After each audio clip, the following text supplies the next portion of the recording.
আসল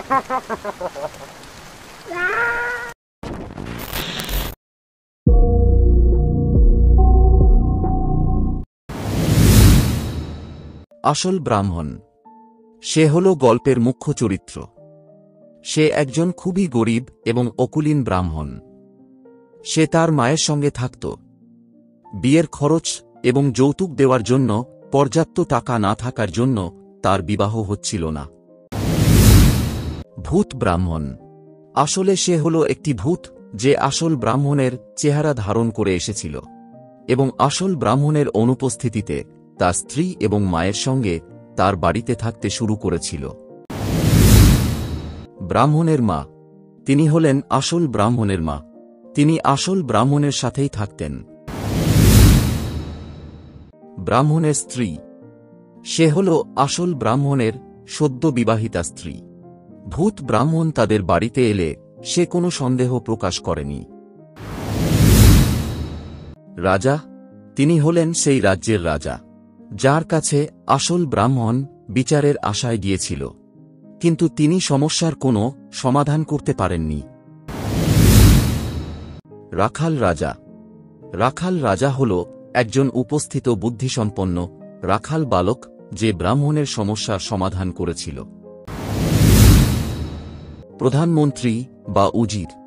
সে হল রাখাল বালকদের নির্বাচিত প্রধানমন্ত্রী। পুলিশ সর্দার বা কোতোয়াল। সে হল রাখাল বালকদের মধ্যে একজন যে পুলিশ সর্দারের ভূমিকা পালন করেছিল। পাহারাওয়ালা। সে হল রাখাল বালকদের দলের পাহারাওয়ালা যে আসল ব্রাহ্মণকে ডেকে রাখাল রাজার কাছে নিয়ে গিয়েছিল।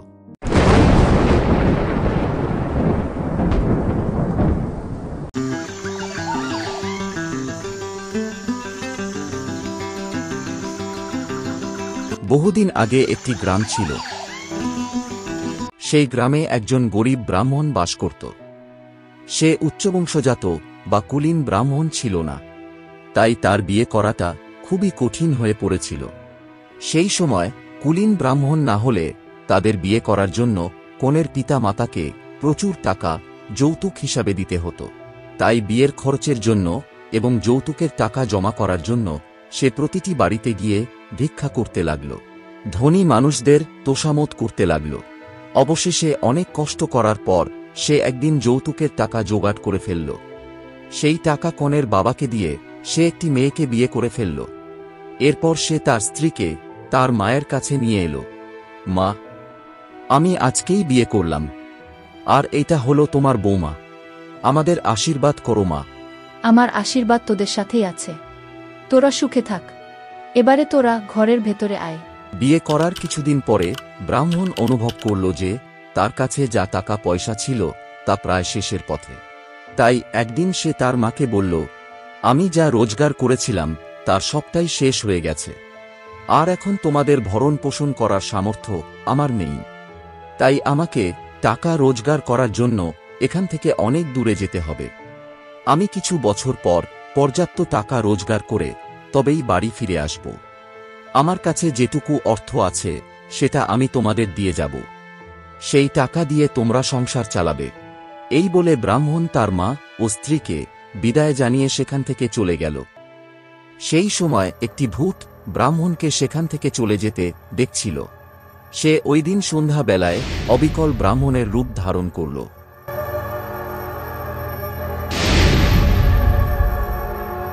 তারপর সে ব্রাহ্মণের বাড়িতে প্রবেশ করল। ব্রাহ্মণের স্ত্রী তাকে নিজের স্বামী ভেবে বলল, আপনি এত তাড়াতাড়ি বাড়ি ফিরে এলেন যে? আপনি বললেন যে আপনি কয়েক বছর পর বাড়ি ফিরবেন। আজকের দিনটি শুভ নয়, তাই আমি বাড়ি ফিরে এলাম। আর আমি সঙ্গে কিছু টাকা পয়সাও নিয়ে এসেছি, যা দিয়ে আমরা খুবই ভালোভাবে দিন কাটাতে পারব। এই কথা শুনে ব্রাহ্মণের স্ত্রী সহজেই বিশ্বাস করে নিল। আর ভূতটি যেহেতু অবিকল ব্রাহ্মণের মতো রূপ ধরে এসেছিল, তাই তার মাও কিছু সন্দেহ করল না। তাই সে ঘরের মালিকের মতো বসবাস শুরু করল। কিছু বছর পর আসল ব্রাহ্মণ বাড়ি ফিরে এলো। সে নিজের মতো অপর একজনকে দেখে অবাক হয়ে গেল। ভূতটি তখন ব্রাহ্মণকে বলল, তুমি কে? আর তুমি আমার বাড়ি কি উদ্দেশ্যে এসেছ? এটা তো আমার জিজ্ঞেস করার কথা যে তুমি কে, আর তুমি আমার বাড়িতে কি করছো? তুমি কি পাগল নাকি? এখানে প্রত্যেকে জানে যে এটা আমার বাড়ি, এটা আমার স্ত্রী, আর ওই যে দূরে যে মহিলাটি দাঁড়িয়ে আছেন ওটা আমার মা। আর তুমি এমন ভান করছো যেন এটা তোমার বাড়ি, আর এই মহিলা তোমার স্ত্রী। আমার মনে হয় তোমার মাথা খারাপ হয়ে গেছে।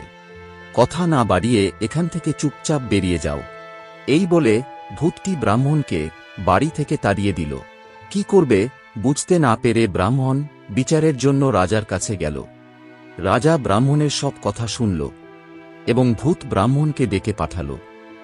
কিন্তু ভূত ব্রাহ্মণ যখন সভায় এলো তখন রাজা তাকে দেখে বিভ্রান্ত হয়ে গেল, কারণ ব্রাহ্মণ ও ভূত ব্রাহ্মণ দুজনেই একে অপরের জেরক্স কপি। রাজামশাই তো মহা সমস্যায় পড়লেন। তিনি বুঝতেই পারছিলেন না যে কে প্রকৃত ব্রাহ্মণ আর কে ভণ্ড। তাই রাজা তাদের পরের দিন আসতে বললেন। এভাবেই ব্রাহ্মণ দিনের পর দিন রাজার কাছে যেতেন, আর রাজা প্রতিদিন তাকে আগামীকাল আসতে বলতেন। প্রতিদিন ব্রাহ্মণ রাজার সভায় যেতেন আর চোখে জল নিয়ে প্রাসাদের বাইরে আসতেন। কি অসৎ এই দুনিয়া! আমাকে নিজের বাড়ি থেকে তাড়িয়ে দিয়ে অন্য একজন আমার বাড়ি ও আমার স্ত্রীর উপর অধিকার করেছে। আর ইনি কেমন রাজা যে কোনো বিচার করতেই পারে না। একই রকমভাবে দীর্ঘদিন চলতে লাগল।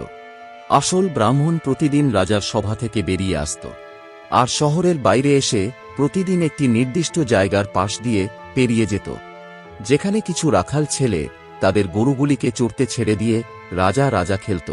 তাদের মধ্যে একজনকে রাজা নির্বাচিত করা হতো এবং তাদের দলে একজন প্রধানমন্ত্রী বা উজির, একজন কোতোয়াল বা পুলিশ সর্দার, আর বাকিরা পাহারাদার হতো। বেশ কিছুদিন ধরে প্রতিদিন তারা ব্রাহ্মণকে কাঁদতে কাঁদতে পাশ দিয়ে চলে যেতে দেখত। একদিন রাখাল রাজা তার একজন পাহারাদারকে ব্রাহ্মণের কাছে পাঠাল ব্রাহ্মণকে সেখানে নিয়ে আসার জন্য। পাহারাদার চলল ব্রাহ্মণকে ডেকে আনতে। পাহারাদার ব্রাহ্মণকে গিয়ে বলল, রাজামশাই আপনাকে শীঘ্রই তার দরবারে ডেকেছেন, আমার সাথে চলুন। আমি তো এইমাত্র রাজার দরবার থেকে ঘুরে এলাম। তিনি আমাকে আগামীকাল আসতে বলেছেন। হঠাৎ আবার তিনি আমাকে কেন ডেকে পাঠালেন? আপনি ভুল ভাবছেন। উনি সে রাজা নন, উনি হলেন আমাদের রাখাল রাজা। তিনি আপনাকে ডাকলেন, চলুন তাড়াতাড়ি। এরপর কোনো উপায় না দেখতে পেয়ে ব্রাহ্মণ তার সাথে রাখাল রাজার কাছে গেলেন। ব্রাহ্মণ রাখাল রাজাকে তার সমস্ত দুঃখের কথা শোনালেন।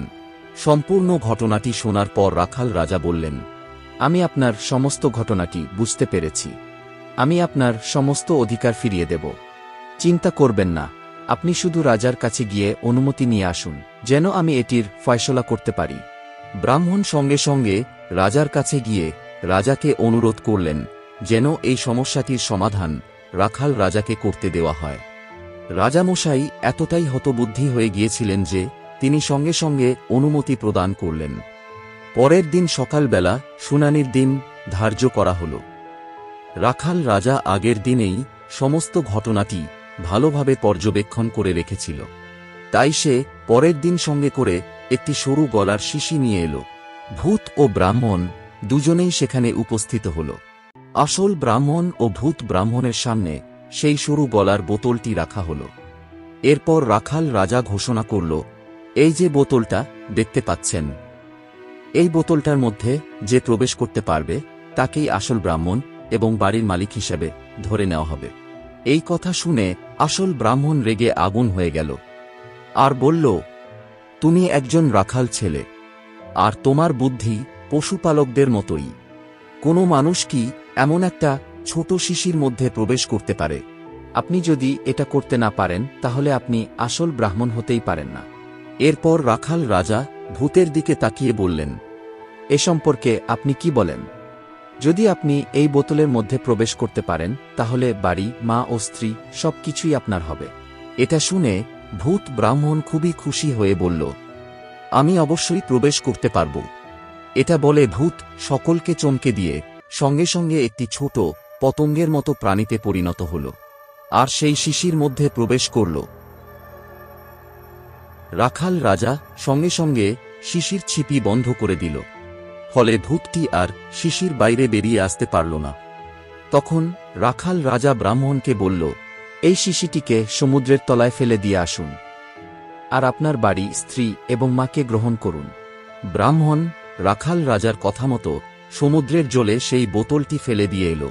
এরপর থেকে ব্রাহ্মণ অনেক বছর পর্যন্ত সুখে শান্তিতে বাস করতে লাগল এবং তার ছেলে ও মেয়েও হল। আমার গল্পটি ফুরল, নোটে গাছটি মুড়ল।